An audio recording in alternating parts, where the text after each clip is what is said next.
Welcome to In Conversation, folks. We come to you from Washington, D.C. My name is Ramesh Bhutani.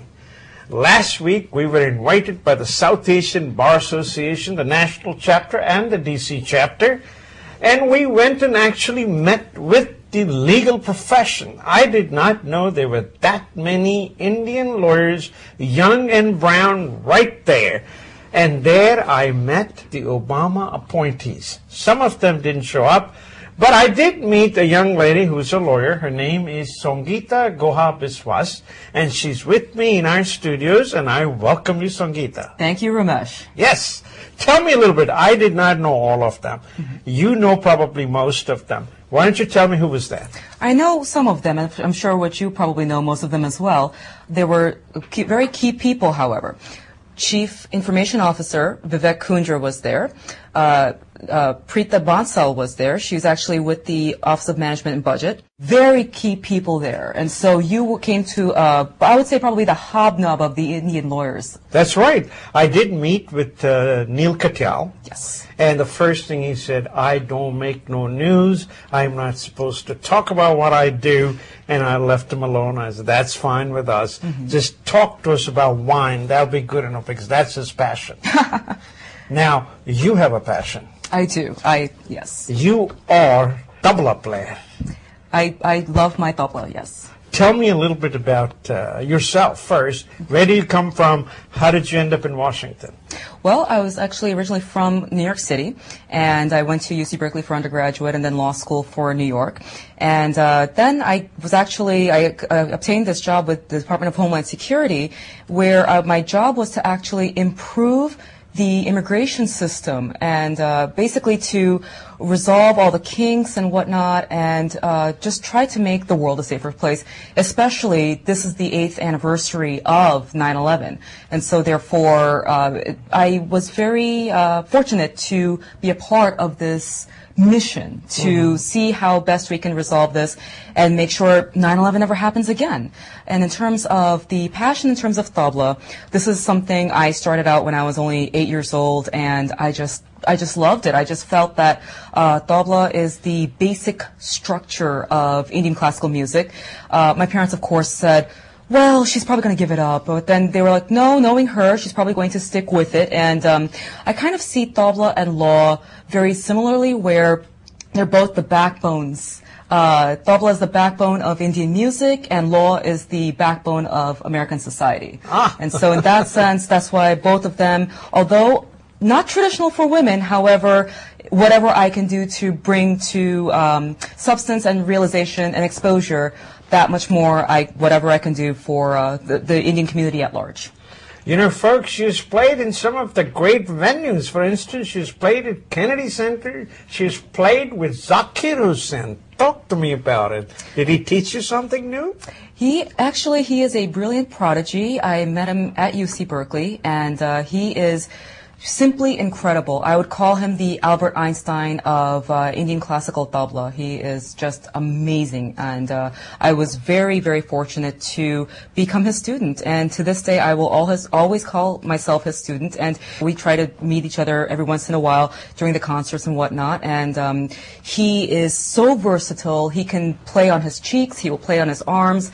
He doesn't see the drum as a music, but almost a further extension of himself. And so, even as an audience, to have the privilege of listening to him, much more than meeting him, my goodness, that's amazing. However, but just to listen to his ingenuity, that right there is a treat. And so I welcome everyone, if they get the chance, to listen to Zakir Hussain's music. Now, everybody's thinking out there, hey, we need a tabalchi for our group. Would you be taking on something like that, or would you wait for bigger gigs that come from Bombay and the Bollywood, and they also need a musician, those are local, because they don't want to pay the plane ticket from Bombay?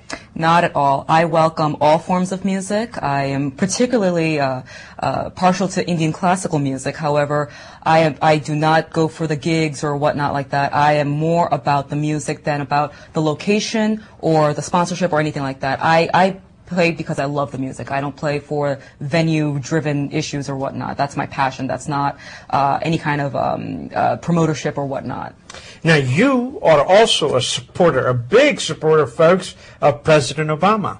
Right now, we have the health care on the table, and he has a wonderful opportunity to take it to bat. If he resolves it, he has a legacy, he has a history. No one can come near that.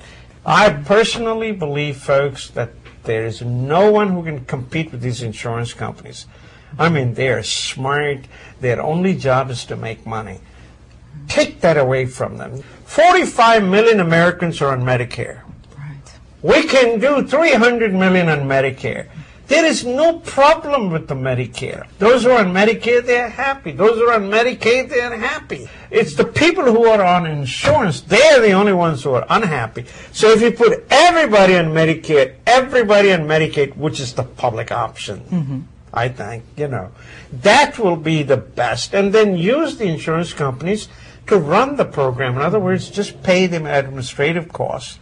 And there are plenty of contractors around the Beltway here in Washington, D.C., and good ones at that, and they can also administer the Medicare. I really think the government should get all the personal premiums that we pay to the insurance companies. Government should get it, take it right out of the paycheck. I'm happy with that situation. What do you think?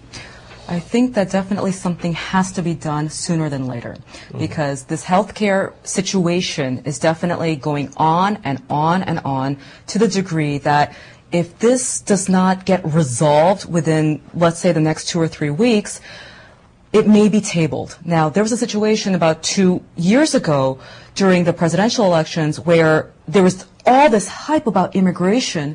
Yes. Suddenly, it just got tabled. Right. That is what I'm worried about with healthcare, is that there's been all this hype, and there are legitimate bills on the table. There are legitimate bills.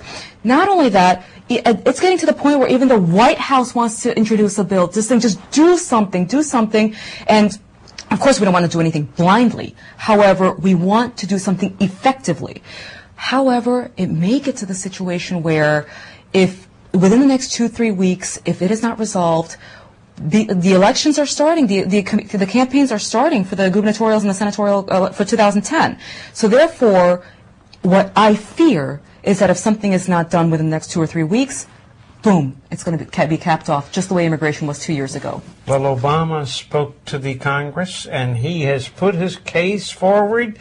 I mean, he's gung-ho about it, and you're right, it needs to be done before December, because after December, you're going to the next election cycle, and then things can happen. Worse things can happen.